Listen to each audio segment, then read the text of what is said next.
Olá, pessoal! Hoje é segunda-feira, dia 25 de fevereiro, e sabe o que acontece? Nós estamos num novo modelo aqui de fazer postagem todos os dias, né? Então, eu estou até gostando. Estou meio atrapalhadinha assim, mas estou gostando. Então, vamos lá. Comemoração de dias, um direto, né? Comemoração do dia. Hoje é dia da criação dos Ministérios das Comunicações, criado em 1967, sendo uma das esferas do Poder Executivo Federal responsável pela criação e cumprimento das normas e leis que regem as políticas públicas das comunicações, tá? É interessante nós sabermos de tudo que é relacionado ao à política brasileira, tá? A política, pelo menos a brasileira. É muito importante nós acompanharmos. Vamos acompanhar agora que nós mudamos a nossa presidência, né? Nós mudamos o governo do nosso país, do nosso estado também. Então vamos acompanhando agora a política, vamos opinar, vamos ajudar a melhorar o Brasil, tá? Bom, hoje também nós temos aqui, que é uma coisa que eu adoro, é conversar com a Selma sobre os assuntos que ela sabe, porque ela sabe muito, tá? Então nós temos esse canal de informação que vai passar todas as segundas-feiras e o tema para este período é a história da Previdência, tá? São 8 partes, nós iniciamos no dia 7 de fevereiro e vai até o dia 28 de março. Hoje nós vamos contemplar a terceira parte. Se você tiver algum tema que queira saber mais, mande um e-mail também para deborahhistorica@gmail.com. E também, se vocês tiverem perguntas para fazer para a Selma, pode mandar no deborahhistorica@gmail.com ou podem colocar também no YouTube, ou podem mandar do meu WhatsApp, 997241111. Fiquem à vontade para perguntar, porque isso é um assunto de bastante interesse. A gente vai ter muita luta com relação à Previdência, tá? Apesar de ela não estar falando exatamente da reforma da Previdência, e sim da história, que é importante vocês saberem. E após, nós vamos encerrar o programa, após o quadro da Selma Prado, nós vamos encerrar com a música Crave You, com Gisele The Flight Facilities. Cliquem aí, ouçam uns 10, 15 segundos, clica aí também no link que vale a pena, tá ok?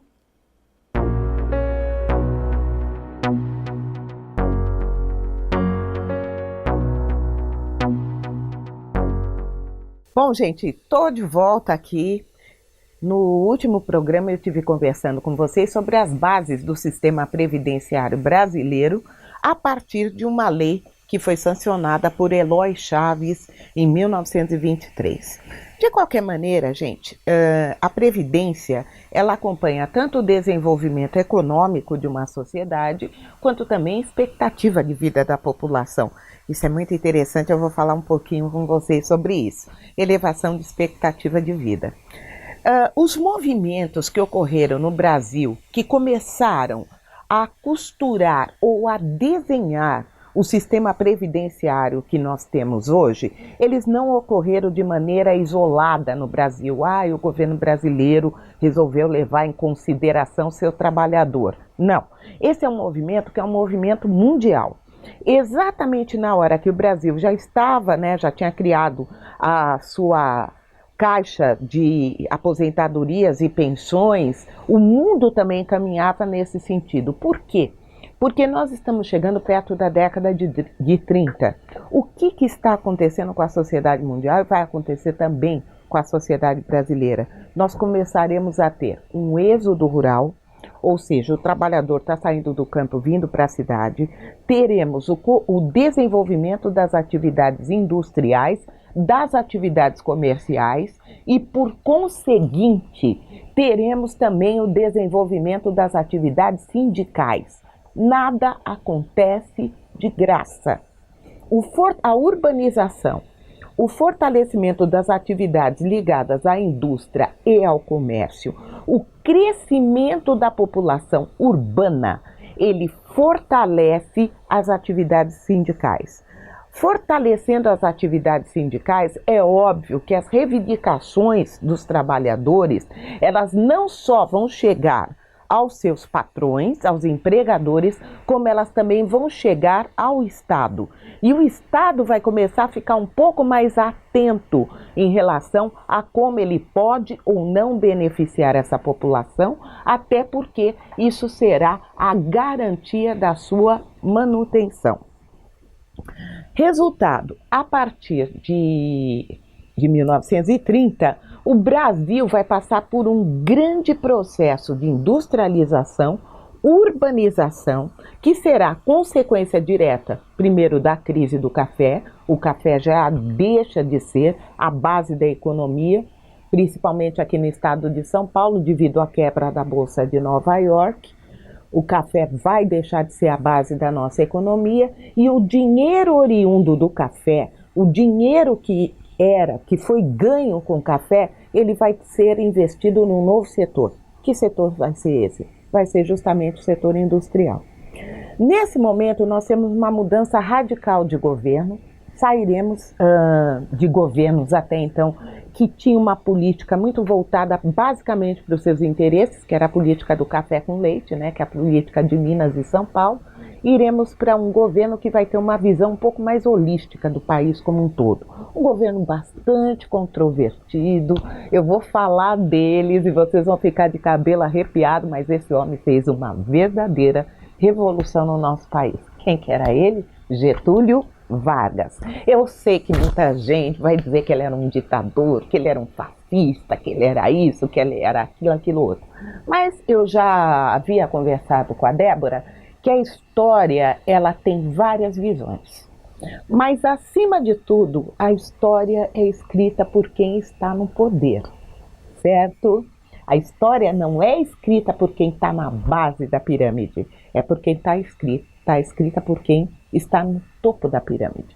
Imagina que você é um empregador que nunca teve que pagar férias, nunca teve que pagar um salário mínimo para o seu trabalhador, nunca teve que indenizar o seu trabalhador se ele fosse embora, você nunca teve que se preocupar com a saúde do seu trabalhador, ele ficou doente, não veio trabalhar, não recebe e acabou.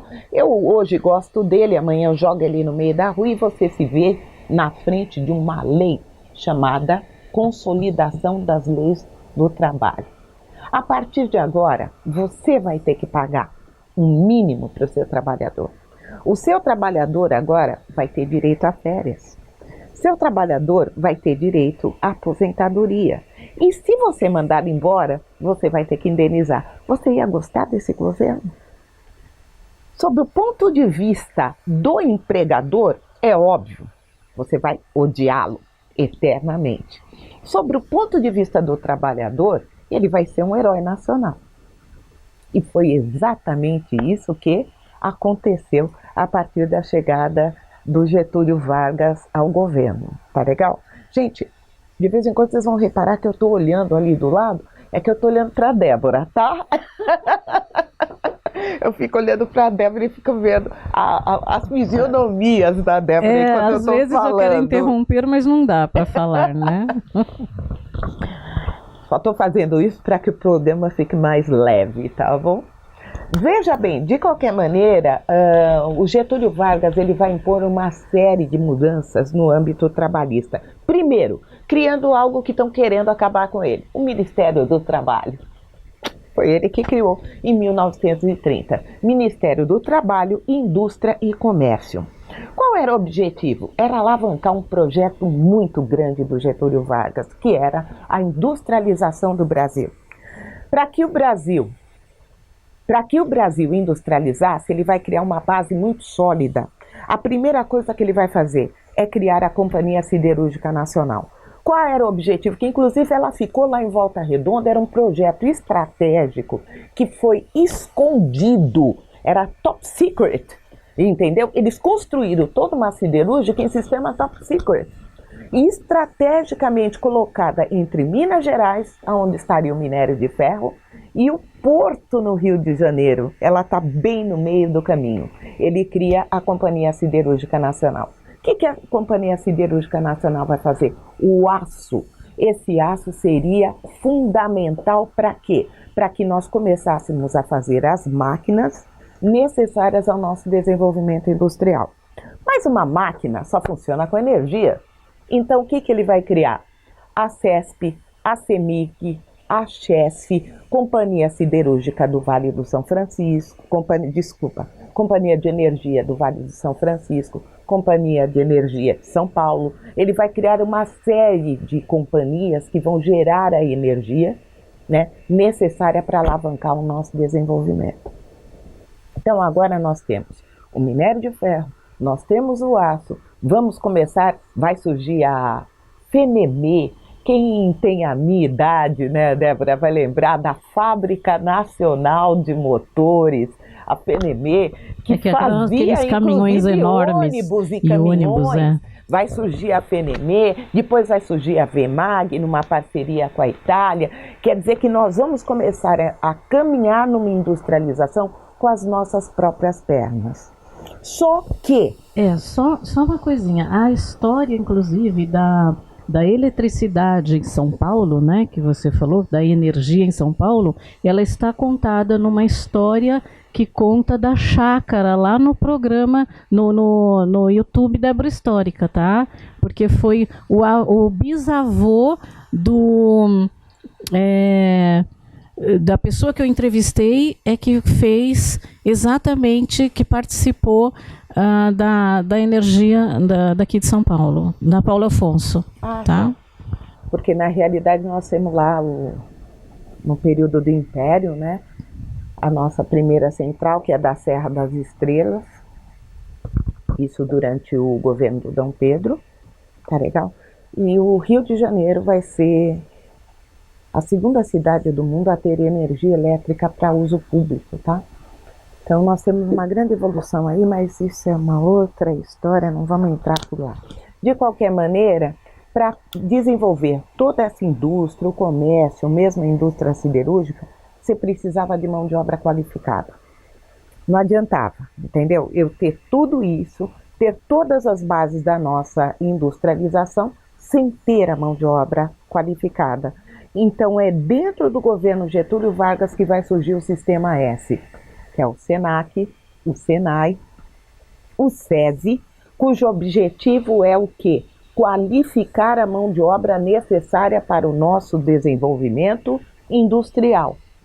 Então, tanto o Ministério do Trabalho quanto o Sistema S, eles vão surgir lá no governo Getúlio Vargas e tem um objetivo. Esse objetivo não é só pegar o cidadão e dar educação para ele, assim como é nesse período que nós vamos ter a ampliação da educação pública. Mas tudo isso vai acontecer onde, gente? Vai acontecer na área urbana.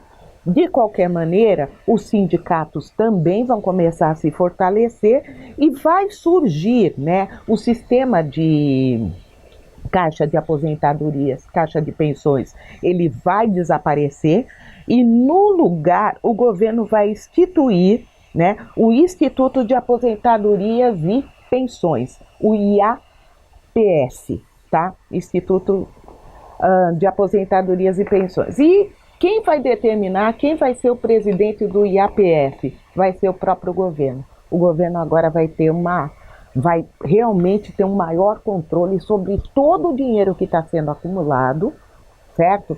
Para pagar uma aposentadoria que, detalhe, não vai ser paga. E por que ela não será paga? Aí vem uma outra questão. Qual? A expectativa de vida da população era muito baixa. E o trabalhador tinha que trabalhar 35 anos para aposentar. E o momento em que você morria, né, com 50 anos de idade, você começava a trabalhar, vamos supor, com 15 anos, ou começava até, eu conheci gente que começou a trabalhar com 10 anos de idade, você joga 35 anos, dá 45. Se você começou com 10 anos, você vai receber 5 anos de aposentadoria e morre. Se você começou com 15, exatamente na hora que você vai aposentar, você vai morrer. 15 mais 35, 50. Uma expectativa de vida de 50 anos, você acabava o quê? Morrendo. Isso fazia com que todos os sistemas de previdência do governo acumulassem muito dinheiro. Muito dinheiro. O governo arrecadava muito e pagava muito pouco, tá legal? De qualquer maneira, existia um custeio que era tríplice nessa época. Quem pagava a aposentadoria? O empregador, o empregado e o Estado. Tá legal? Então havia um acúmulo de dinheiro nesse sentido. Tudo isso vai mudar, né? Outra coisa, o benefício também não será mais só aposentadoria, mas ele vai cobrir questões que dizem respeito à assistência social. Olha, já estamos chegando quase no INSS, entendeu? Que ele vai passar a incorporar um seguro social, ele vai passar a incorporar questões que dizem de assistência à saúde do trabalhador, mas tudo isso nós vamos ampliar e vamos falar um pouco mais durante o regime militar. Agora eu vou deixar vocês aí com o Getúlio pensando no Sistema S e no Ministério do Trabalho, tá bom? Tchau, gente. Até a próxima. O programa Débora Histórica tem o apoio cultural de Estúdio Companhia Casa da Sogra, www.ciacasadasogra.com.br. Café Bistrô Tereza Russo, Rua Ibiapaba 144, Vila Sônia. MSTD, curso de Excel, níveis iniciante, intermediário e avançado. Para maiores informações, entre em contato no e-mail prof.michele.augusto77@gmail.com.